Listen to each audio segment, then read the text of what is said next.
अस्सलामु अलैकुम नाज़रीन मोहतरम। आज का हमारा मौजू शैमनिज़्म के बारे में है। हम उसकी तारीख और इसकी सकाफत पर एक छोटी सी नज़र डालते हैं, लेकिन इससे पहले मेरी नए आने वाले मौजूदीन से गुजारिश है, हमारे चैनल मिस्टीरियस हिस्ट्री को ज़रूर सब्सक्राइब करें और साथ बेल आइकन के बटन को ज़रूर प्रेस करें ताकि आपको हमारी लेटेस्ट वीडियोस मिलती रहे। तो चलिए अपने मौजू की तरफ बढ़ते हैं। शैमनिज़्म का रवाज पूरी दुनिया की मुख्तलिफ सकाफ़तों में पाया जाता है, जिनमें एक मुकम्मल रूहानियत शामिल है जो अक्सर शऊर की बदलती हुई हालतों में पाया जाता है, और यह मजहब आज से करीबन 30,000 साल पुराना है। एक शैमन आम तौर पर अपनी बिरादरी में एक मोअज़्ज़िज़ मुकाम रखता है और इंतहाई अहम और कायदाना किरदार अदा करता है। शैमन एक छतरी की इस्लाह है जो माहिरीन बशरियात के जरिया तरीकों और अकायद के एक वसी ज़ख़ीरे को बयान करने के लिए इस्तेमाल किया जाता है, जिनमें से अक्सर का ताल्लुक क़यास, रूहानी बलाग और जादू से है।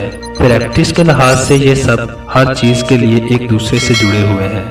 इस मजहब के कुछ पैरोकार, जिनके स्कैंडिनेविया, साइबेरिया, यूरोप के दीगर हिस्सों के साथ साथ मंगोलिया, कोरिया, जापान, चीन और ऑस्ट्रेलिया में शैमनिक तर्ज अमल के सबूत मिले हैं। शुमाली अमेरिका के इन्वीट फर्स्ट नेशंस के कबाइल ने शैमनिक के तर्ज अमल को इस्तेमाल किया है। शैमनिज़्म एक छतरी इस्लाह है जो हर बशरियात के जरिए इस्तेमाल किया जाता है। इस तर्ज अमल के एक वसी ज़ख़ीरे को बयान करने के लिए बहुत सी सकाफ़तें रूहानी और जादुई तर्ज अमल से उठती हैं। नाज़रीन ग्रामी, ज़्यादातर सकाफ़तों में मुकामी अमेरिका के कबाइल शामिल हैं, लेकिन ये सिर्फ यहाँ तक ही महदूद नहीं है। The nature of shamanism and the shamanic story में माइकल बर्मन ने शैमनिज़्म के मुतल्लिक़ बहुत सी गलतफहमियों पर बहस की है, जिसमें यह तसव्वुर भी शामिल है कि शैमन किसी न किसी तरह उस रूह के कब्जे में है जिसके साथ वो काम कर रहा है। दर हकीकत बर्मन का नजरिया ये है कि एक शख्स हमेशा मुकम्मल कंट्रोल में होता है, क्योंकि कोई भी मुकामी कबीला ऐसे शैमन को कबूल नहीं करता जो रूहानी दुनिया को अपने काबू में नहीं कर सकता। कुछ सकाफ़तों में शैमन ऐसे लोग होते हैं जिन्हें किसी न किसी तरह की कमजोरी, बीमारी, जिस्मानी मजूरी, कोई खराबी या कोई गैर मामूली खसूसियत जरूर पाई जाती है। बोर्नियो के कुछ कबाइल में से हर्माफ्रोडाइट्स को शैमनिक तरबियत के लिए मुंतखब किया जाता है, अगरचे बहुत सी सकाफ़तों में ऐसा लगता है कि सिर्फ मर्दों को शैमन के तौर पर तरजीह दी गई है। दूसरे मज़ाहिब में ये सुना नहीं था कि ख़वातीन को शैमन और शिफा देने वालों के तौर पर तरबियत दी जाए। मुसन्नफ बाय ब्राइड लॉक का कहना है कि वुमेन इन द शैमन्स बॉडी में मजहब और तिब में निसाई का दोबारा दावा करना है कि इस बात के शवाहिद मिले हैं कि जमहूरिया चेक में पैलेओलिथिक दौर में पाए जाने वाले कदीम तरीन शैमन्स दरअसल औरतें थीं। यूरोपीय कबाइल में ये इम्कान नजर आते हैं कि औरतें मर्दों के शाना बिशाना रही हैं और मर्दों की जगह शैमन के तौर पर मशकें भी करती रही हैं। सेल्टिक लोगों में रवायत है कि ब्रिटेन के साहिल पर एक जजीरे पर रहने वाली 9 शैमनिक औरतें जो इस फन में माहिर थीं, वो शैमनिक फ्राइज अंजाम देती थीं। आज बहुत से काफिर हैं जो नौ शैमनिज़्म की एक इंतखाबी किस्म की पैरवी करते हैं। इसमें कुल देवता, रूहों और जानवरों के साथ काम करना है, जिसमें ख्वाबों के सफर, मुस्तकबिल की तलाश, मुराकबा और खुलाई सफर शामिल होता है। इस बात को मद्देनजर रखना बहुत जरूरी है कि जदीद शैमनिज़्म के तौर पर मशहूर किया जाता है कि इसका ज्यादातर हिस्सा मुकामी लोगों के शैमनिक तरीकों जैसा नहीं है। इसकी वजह यह है कि एक मुकामी शैमन जो किसी दूर दराज की सकाफत के एक छोटे से तही कबीले में पाया जाता है और पुरजोर इस सकाफत में डूबा हुआ है, और शैमन के तौर पर इसके किरदार की वजाहत इस ग्रोह के पेचीदा सकाफती मसाइल से होती है।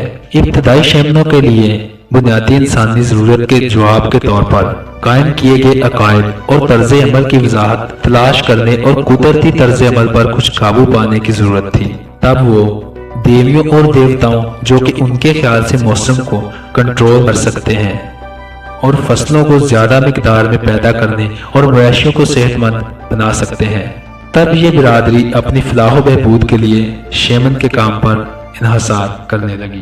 इस मजहब का एक मुकम्मल तौर पर मुतालिया इस चीज को वाज़ह करता है कि इसमें हर चीज एक दूसरे से जुड़ी हुई है। पौधों और दरख्तों से लेकर चट्टानों, जानवरों और गारों तक। इसके अलावा रूह भी रूह के साथ जुड़ी हुई है। ये नमूनादार सोच शेमन्स को हमारी हकीकी दुनिया और दूसरी मखलूकात के दरमियान सफर करने की इजाजत देती है। शैमनिज्म हमारी दुनिया और इसकी अजीम कायनात के दरमियान सफर करने की इनकी सलाहियत की वजह से एक शैमन आम तौर पर वो शख्स होता है जो उन लोगों के साथ आने वाले वक्त की पेशन गोइयां और जुबानी पैगामात बांटता है जिन्हें इन्हें सुनने की जरूरत पड़ सकती है। ये शैमन्स की दी हुई मालूमात अपनी तरफ मरकूज करने पर मजबूर करती है, लेकिन बाज़ औक़ात ये मालूमात दुरुस्त नहीं भी होती और यही चीज है जो पूरी कम्युनिटी को मुतासिर करती है। कुछ सकाफतों में बुजुर्गों से कोई बड़ा फैसला करने से पहले एक शैमन अफराद से मशवरा किया जाता है और फिर वो शैमन अफराद अपनी रूहानी कुव्वतों का इस्तेमाल करके बताता है। शैमन अक्सर शिफा याबी के तौर पर भी काम करते हैं।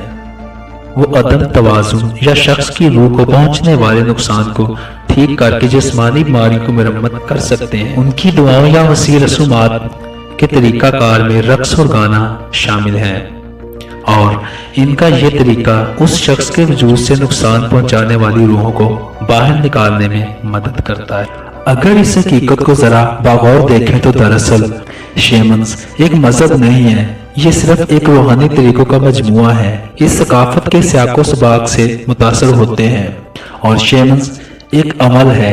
आज बहुत से लोग और मज़ाहिब में शैमनिज्म पाया जाता है और हर शख्स ऐसा इसलिए करता है कि वह अपने माशरे और दुनिया के नुक्ता नजर से मुनफरिद और मखसूस नजर आए।